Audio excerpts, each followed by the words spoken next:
ఇంద్రియోं को कैसे वश में करें इंद्रियाలను ఎలా नियंत्रिంచాలి कपिल वन के हरे भरे जंगल से सटा एक छोटा सा गांव था। उस गांव में विवेक नाम का एक युवक रहता था। विवेक बहुत बुद्धिमान था, लेकिन उसकी प्रकृति बहुत ज्यादा प्रतिक्रियाशील थी। उसका मन हमेशा अपनी पांचों इंद्रियों आंख, कान, नाक, जीभ, त्वचा के पीछे भागता रहता था। अगर उसे कोई ऐसा दृश्य दिखाई देता जो उसकी आंखों को भाता तो वो उसके बारे में सोचता। अगर उसे कोई ऐसा स्वाद मिलता जो उसकी जीभ को भाता तो वो जरूरत से ज्यादा खा लेता, और अगर कोई कठोर शब्द सुन लेता तो तुरंत क्रोधित हो जाता। इस अस्थिर मानसिकता के कारण विवेक को अक्सर जीवन में कठिनाइयों का सामना करना पड़ता था। वो अपनी पढ़ाई पर ध्यान केंद्रित नहीं कर पाता था और छोटी छोटी बातों पर अपने दोस्तों से झगड़ता रहता था। वो असहाय होकर सोचता था, मेरा मन मेरी बात नहीं सुनता, मेरी इंद्रियां मुझ पर राज करती हैं। एक दिन विवेक अपनी समस्या का समाधान ढूंढने कपिल वन गया। उसने सुना कि उस जंगल में एक पहाड़ी गुफा में शांतानंद नाम की एक महान ऋषि रहते हैं।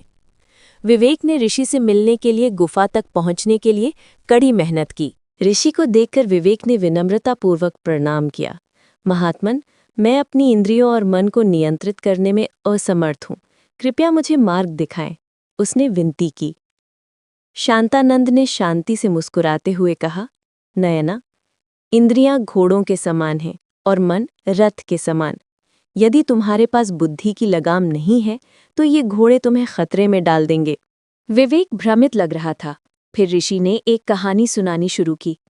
ऋषि द्वारा सुनाई गई कहानी, घोड़े, रथ और सारथी। एक समय की बात है, एक रथ था। उस रथ में 5 बलवान घोड़े जुटे हुए थे। एक सारथी रथ को चला रहा था। ये रथ एक सुंदर पुष्प वाटिका से होकर जा रहा था। 5 घोड़े, आपकी 5 इंद्रियां, रथ आपका शरीर, सारथी आपकी बुद्धि यानी विवेक, रथ में बैठा स्वामी आपकी आत्मा यानी असली आप। रास्ते में जहां भी घोड़े की नज़र हरी घास पर पड़ती है, घोड़ा उस तरफ भागने की कोशिश करता है। जब उसकी जीभ स्वादिष्ट भोजन की गंध लेती है तो वो उस दिशा में खिंच जाता है। जब उसके कान कोई आवाज सुनते हैं तो वो उस दिशा में कूद पड़ता है। जब सारथी यानी बुद्धि सो जाता है तो 5 घोड़े यानी इंद्रियां गलत दिशा में दौड़कर रथ को तोड़ देते हैं। रथ में बैठा स्वामी यानी आत्मा अपने गंतव्य तक नहीं पहुंच पाता। लेकिन अगर सारथी यानी बुद्धि सतर्क, स्थिर और लगाम कसकर थामे रहो, घोड़े जितने मजबूत होंगे उतनी ही तेजी से वे रथ को सही दिशा में ले जाएंगे। तब घोड़े तुम्हारे दुश्मन नहीं बल्कि तुम्हारे मददगार होंगे। तुम अपनी मंजिल तक यानी जीवन लक्ष्य तक पहुंच सकोगे। कहानी सुनकर विवेक सोच में पड़ गया। क्या इसका मतलब है कि मुझे अपनी बुद्धि और विवेक को जागृत करना चाहिए स्वामी? उसने पूछा।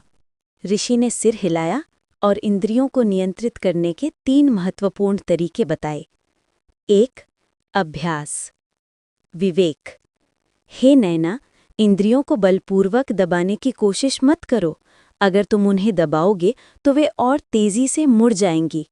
इसके बजाय अपनी बुद्धि का उपयोग करो और उन्हें अच्छी चीज़ों की ओर लगाओ। अपनी आंखों को सुंदर प्रकृति देखने दो, अपनी जीभ को संयम से अच्छे भोजन का स्वाद चखने दो और अपने कानों को सत्य वचन सुनने दो। इसे विरोधी सोच कहते हैं, यानी जब कोई बुरा विचार आए तो अपने मन को विपरीत अच्छे विचार की ओर मोड़ो। हर चीज में एकाग्रता बढ़ाओ, उन्होंने कहा। 2. ध्यान, मन को शांत करना।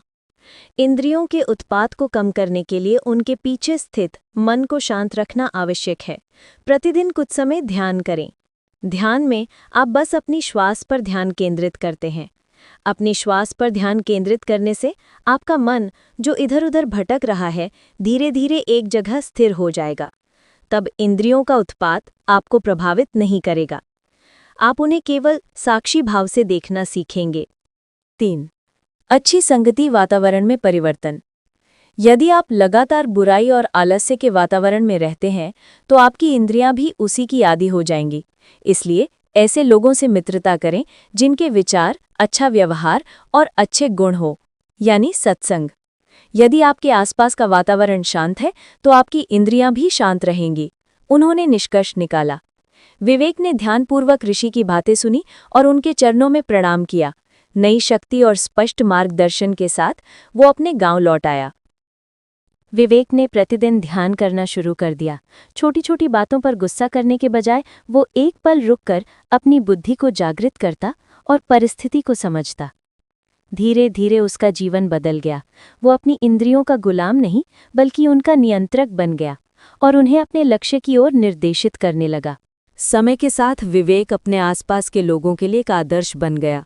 उसने जाना कि इंद्रियों को नियंत्रित करने का अर्थ जीवन का त्याग करना नहीं, बल्कि उनका सही उपयोग करना और जीवन का भरपूर आनंद लेना है। निष्कर्ष: इस कहानी का सार ये है कि इंद्रियां हमारी शत्रु नहीं, हमारी शक्ति हैं। यदि हम बुद्धि के रथ से उन्हें नियंत्रित कर लें तो हम जीवन के इस रथ को अपनी मंजिल की ओर सफलतापूर्वक चला सकते हैं। Friends, please subscribe, like, share and comment మన ఛానల్.